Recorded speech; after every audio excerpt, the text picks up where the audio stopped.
The Baroque period in art has a rather fascinating beginning. During the mid-1500s, the Catholic Church was feeling threatened by the increasing conversion of the population to Lutheranism. The Church convened the Council of Trent, which took place from 1545 to 1563.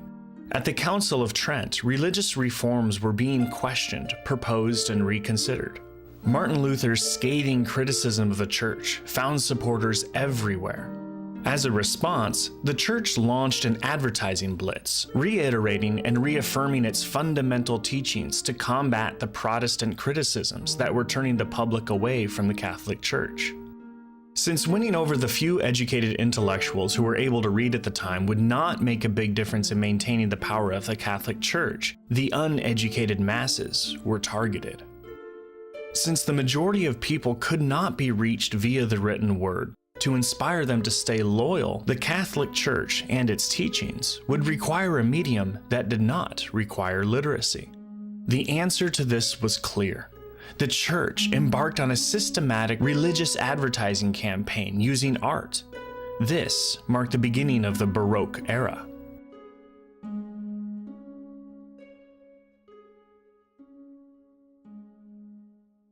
In the 1600s, the Baroque style became prevalent among artists in Rome and Italy, and Baroque works filled with religious grandeur spread to other parts of Europe until the 1750s.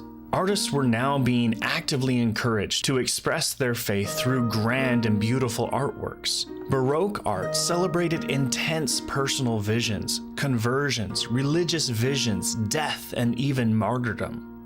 The images Baroque artists created were realistic, intense, and extravagant.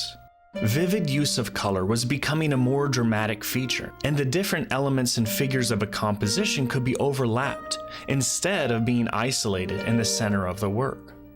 In its early years, the term Baroque was actually derogatory. To call something Baroque meant that it was considered overly exaggerated and filled with unflattering details like warts and wrinkles. This offended viewers and critics who were used to the painstaking realism of the Renaissance. Baroque paintings show a wide range of styles and artistic influences. They are dramatic and offer rich details, beautiful deep shades of color, and honest realism.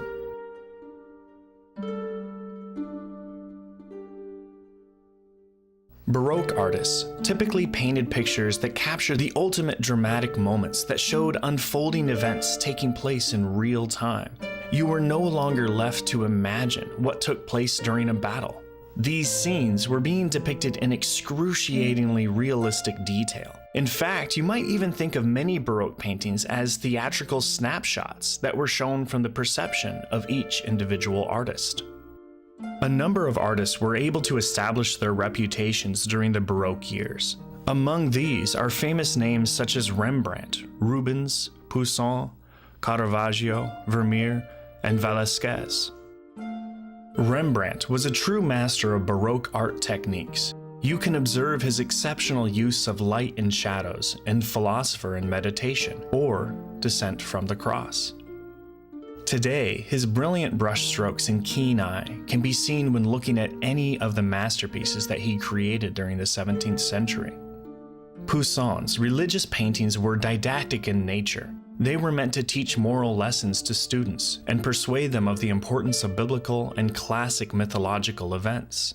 The Adoration of the Magi, depicting the three kings bearing gifts to the baby Messiah, and the Adoration of the Golden Calf, illustrating a celebration of worshippers dancing around a false idol, were two of Poussin's best-known biblical paintings, meant to help viewers contemplate lessons of Christian righteousness and sin.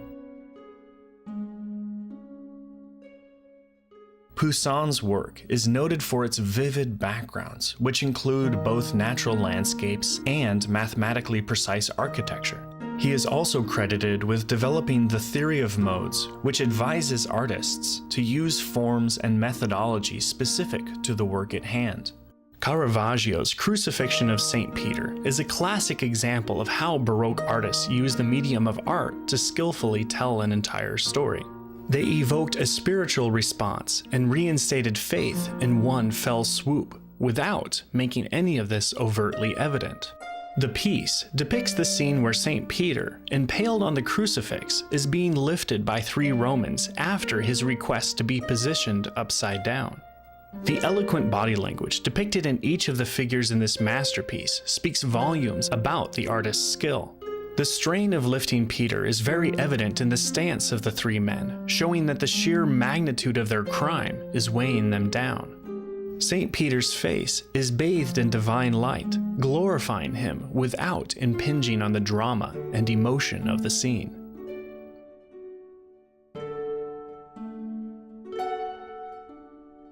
One thing is very clear when you look at the artwork created by these Baroque masters. Their objective was to evoke the spirituality within, to encourage the viewer to connect with the scene that was depicted, and to cement belief in God's compassion for mankind.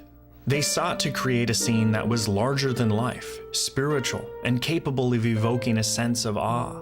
All of it was done with one goal: to communicate in a grandiose, glamorous manner a strong religious message to the masses. The Rococo movement, also known as late Baroque, gradually gained momentum, and in the 1700s, this movement replaced the Baroque period. Rococo art preserved many aspects of Baroque technique, but opted for less political themes, softer and brighter colors, and a more light-hearted tone.